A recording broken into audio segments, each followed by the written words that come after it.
항상 시청해 주셔서 진심으로 감사드립니다. 손이 없는 토트넘의 실체, 이렇게 심각합니다. 레전드 한마디에 영국이 초토화되었습니다. 토트넘 호스퍼는 브라이튼전 역전패로 인해 최초의 기록을 쓴 불명예의 주인공이 됐습니다.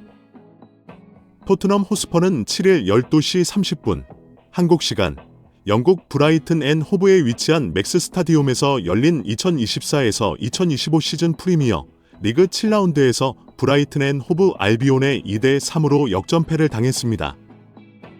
이로써 토트넘은 리그 9위에 내려앉았고 공식전 5연승이 끊겼습니다. 햄스트링 부상으로 지난 공식전 2경기에 결장한 손흥민은 이번 브라이튼전에도 뛰지 못했습니다. 손흥민은 지난 유럽축구연맹 유로파 리그 페이즈 1차전에서 카라바오를 상대하던 도중 몸에 이상을 느끼고 교체를 요청했습니다. 이후 맨체스터 유나이티드전, 페렌츠 바로시전에 모두 결장했습니다. 엔제 포스테코글루 감독은 사전 기자회견에서 손흥민이 이번에도 뛸 수 없다고 언급했습니다. 그래도 토트넘은 자신이 있었습니다. 코벤트리 시티와의 잉글랜드 풋볼 리그컵, FA컵 경기를 시작으로 공식전 5경기에서 모두 승전골을 터뜨렸습니다. 손흥민이 빠진 2경기에서도 브레넌 존슨, 도미닉 솔랑케가 득점포를 꾸준히 이어가고 있었고 제임스 메디슨, 데안 클루셉스키 등도 중원에서 준수한 활약을 보여주고 있었습니다. 브라이튼전에서도 전반전 분위기는 좋았습니다. 킥오프 9분 만에 상대의 아담 웹스터가 햄스트링 부상으로 교체되면서 예고 없던 교체 카드를 사용해야 했습니다. 토트넘은 전반 23분 솔랑케의 패스를 받은 존슨이 선제골을 만들어냈고 전반 32분에는 티모 베르너의 도움으로 메디슨이 추가골을 성공시켰습니다. 그러나 후반전이 시작되고 승부가 완전히 뒤집혔습니다. 브라이튼은 후반 20분 만에 3골을 몰아치며 순식간에 토트넘을 앞질렀습니다. 토트넘은 결국 별다른 해결책을 찾지 못한 채 2골을 먼저 넣고도 2대3 역전패를 허용하고 말았습니다. 경기 흐름을 바꿀 역할을 할 손흥민의 부재가 결정적이었습니다. 경기 후 포스테코글루 감독은 경악을 금치 못했습니다. 그는 내가 부임한 뒤 최악의 패배였다. 정말 좌절감이 들고 속상하다. 후반전의 경기력은 차마 용납이 안 된다. 그동안 이런 모습을 보여주지 못했는데 그래서 더 이해가 안 된다고 당혹스러워했습니다.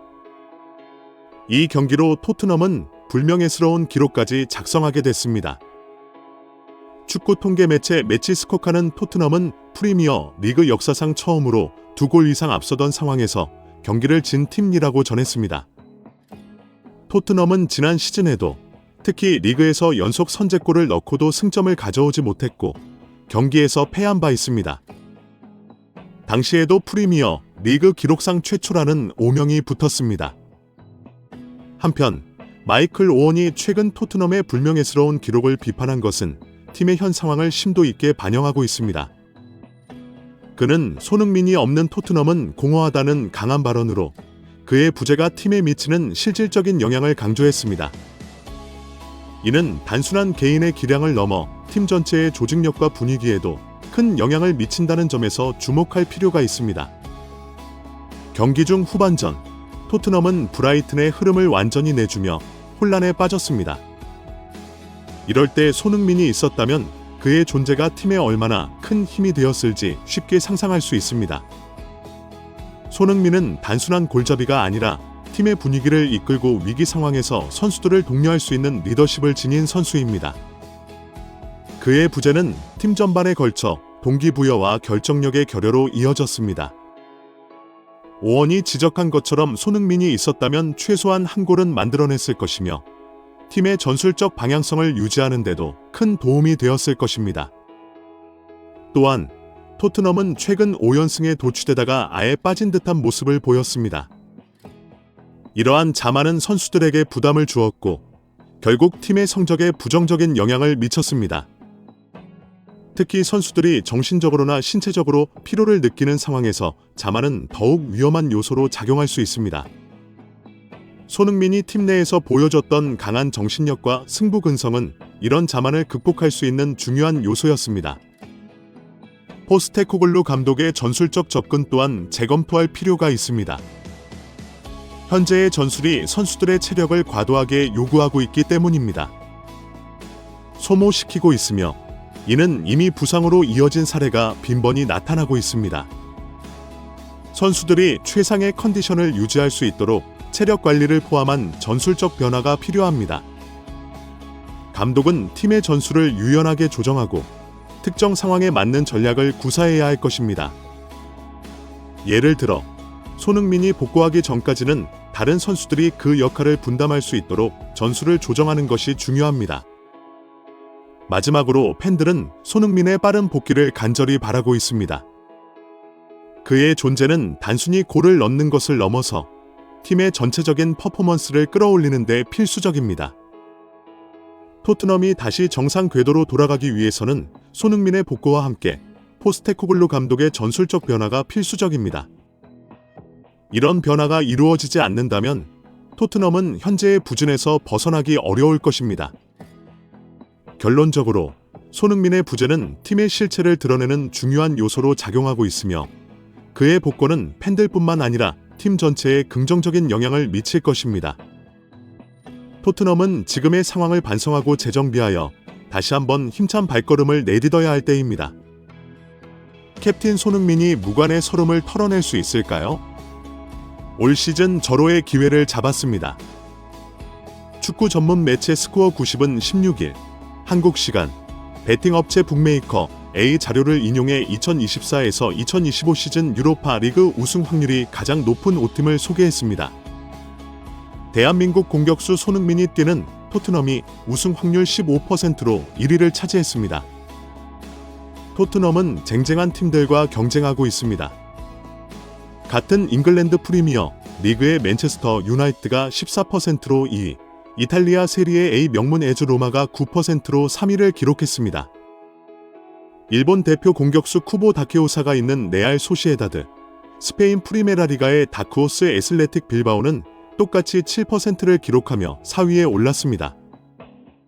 우승 트로피는 손흥민의 오랜 꿈입니다. 손흥민은 지난 2015년 토트넘으로 이적해 10년 동안 활약하고 있으나 단 한 번도 정상에 오르지 못했습니다. 앞서 손흥민은 우승에 대한 꿈을 드러냈습니다. 토트넘의 마지막 우승은 2008년 리그컵이었다.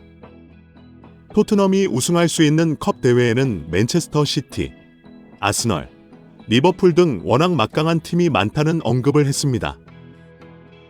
올 시즌에도 맨시티는 사전 전승, 승점 10으로 리그 1위를 달리고 있고 2위 아스널과 3위 뉴캐슬이 3승 1무로 승점 10, 4위 리버풀과 5위 아스턴 빌라는 3승 1패로 승점 9를 기록 중입니다.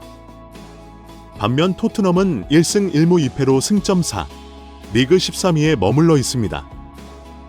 아직 시즌 초반이지만 리그 우승은 힘들어 보입니다. 토트넘은 이번 유로파 리그에서 에즈 로마, 이탈리아, 레인저스, 스코틀랜드, 알크마르, 네덜란드, 페렌츠바로시, 헝가리, 카라바흐, 아제르바이잔, 갈라타사라이, 터키, 엘프스보리, 스웨덴, 호펜하임, 독일과 맞붙습니다. 올 시즌부터 유로파 리그 진행 방식이 바뀌었습니다. 본선에 진출한 36개 팀이 9개 팀씩 1에서 4번 포트로 나뉘어 조 추첨을 진행하고 총 8경기를 치릅니다. 여기서 1에서 8위 팀은 16강에 바로 직행하고 9에서 24위 팀은 플레이오프를 통해 16강에 합류할 팀을 정합니다. 25위 이하 팀은 탈락합니다. 토트넘의 대진은 만만치 않습니다. 로마와 레인저스, 알크마르는 각 리그를 대표하는 강팀 중 하나입니다. 갈라타사라이는 하킴 지에흐, 다빈손 산체스 등 유명 선수들이 대거 포진해 있습니다. 토트넘은 홈에서 로마, 알크마르, 카라바흐, 엘프스보리와 맞붙습니다. 원정에서는 레인저스, 페렌츠바로시, 갈라타사라이, 호펜하임을 상대합니다. 지난 시즌 토트넘은 리그 5위를 차지해 유로파 리그 티켓을 따냈습니다. 1972년과 1984년에 두 차례 유로파 리그의 전신인 UEFA 컵에서 우승한 경험이 있습니다. 이번 대회를 통해 41년 만에 정상에 도전합니다. 손흥민 선수도 부상 없이 시즌 내내 행복한 축구를 할 수 있기를 응원합니다. 이적도 응원합니다. 영상이 마음에 드셨다면 구독과 좋아요, 알람 설정 부탁드립니다. 댓글은 사랑입니다. 영상 끝까지 시청해주셔서 진심으로 감사드립니다.